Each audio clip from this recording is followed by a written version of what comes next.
এনসিপিকে নিয়ে তার বিরাট একটা ভুল হয়ে গেছে। আমি বলি কেন ভুলটা হয়েছে।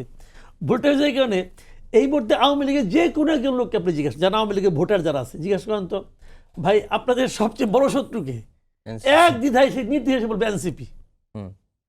কারণ এনসিপি তার তার ইয়েকে দলকে দিয়ে তারা মনে করে আর কি, যেহেতু এনসিপি নিজেরা এই বিপ্লবী সিপাহসালা হিসেবে নিজেদেরকে দাবি করে, সেই দাবির কারণে বলে যে ওদের কারণেই তো আমাদের ক্ষমতা থেকে নামতে হয়েছে। ভাই এর চেয়ে বড় দুঃখ আর আছে পৃথিবীতে বলেন আপনি?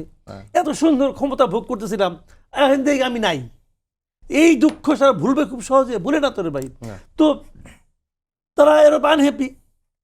আবার এনসিপি মানে আপনার নানাভাবে এদেরকে ধরে পিটাইছে, তারপরে ক্ষমতা থেকে চলে আসার পরেও গোপালগঞ্জ তারা একটা স্বাধীন একটা জায়গা ছিল, সেখানে যে এনসিপি যে হাত দিছে, অনেক কিছু তো করছে ভাই, কিছু টর্চারের ঘটনা ঘটছে এখানে।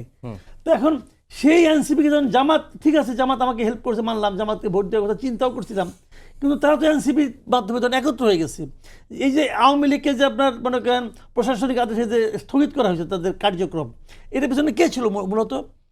দৃশ্যত ছিল হাসনাত আবদুল্লাহ এবং এনসিপি।